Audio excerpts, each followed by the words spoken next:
નમસ્કાર, સમાચાર સાથે હું છું અક્ષય. બુલેટિનની શરૂઆત કરીશું વરસાદના ટોપ 9 ન્યૂઝથી.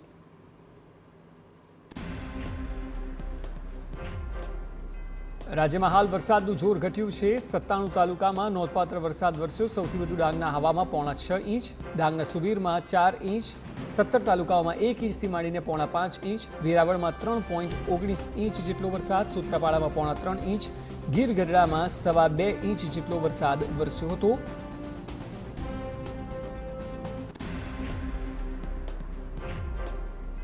ગીર સોમનાથ પંથકને પણ મેઘરાજાએ ભીંજવ્યું છે. મેઘરાજાએ સોમનાથ દાદાનો જળાભિષેક કર્યો હોય તેવા દ્રશ્યો સામે આવ્યા. એક તરફ સોમનાથ મહાદેવનું મંદિર, બીજી તરફ વરસાદી રમઝટે ધર્મપ્રેમી જનતાનું મન મોહ્યું.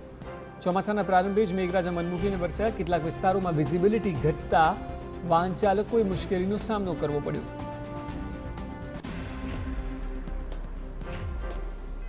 ભાવનગરનો ભાલ પંથક પાણી થયો. ભાલ પંથકમાં જળબંબાકારની સ્થિતિ છે. કાળુભાઈ ડેમના દરવાજા ખોલાતા ભાલ પંથકમાં પાણી ઘૂસ્યા. માળિયા, સનીસ, સવાઈનગર, સવાઈકોટ ગામ હજુ પાણીમાં ગરકાવ. ધારાસભ્ય જીતુ વાઘાણીએ ટ્રેક્ટર પર સવાર થઈને જરૂરિયાતમંદો વચ્ચે પહોંચ્યા. આકાશી આફત સામે તંત્ર મોરચો માંડ્યો છે. ભાવનગરમાં ભારે વરસાદ બાદ તંત્રએ રેસ્ક્યુ કામગીરી હાથ ધરી. ખાસ કરીને ભાલ પંથકના ખાટપાટમાં ફસાયેલા 40 લોકોને સલામત સ્થળે ખસેડાયા. આ તમામ લોકો અચાનક પાણીનું સ્તર વધતા ફસાઈ પડ્યા હતા. ઘટનાની જાણ થતાં જ મામલતદાર અને ફાયર વિભાગની ટીમો એક્શનમાં આવી હતી.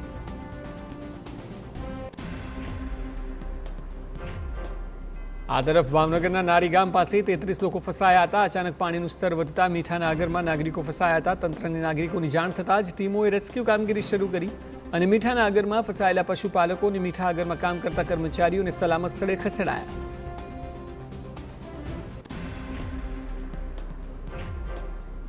સુરેન્દ્રનગરમાં પૂરના પાણીમાં ફસાતા વૃદ્ધનો જીવ તાળવે ચોંટાયો હતો. રિવરફ્રન્ટના બસ સ્ટોપ પર વૃદ્ધ ફસાયા હતા. ઘટનાની જાણ થતાં સ્થાનિક મનપા તંત્ર અને પોલીસની ટીમો એક્શનમાં આવી અને જેસીબીની મદદથી વૃદ્ધનું રેસ્ક્યુ કર્યું.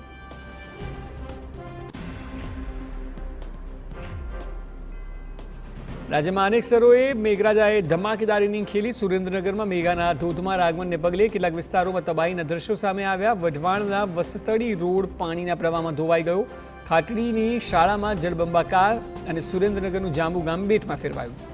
ગામ સંપર્ક વિહોણું બન્યું.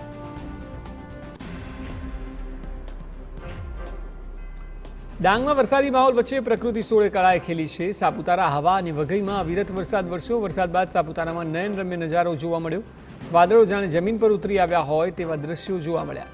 વરસાદના પગલે ગીરા ધોધ પણ જીવંત થયો. વરસાદ પડતા અંબિકા નદી બે કાંઠે વહી રહી છે.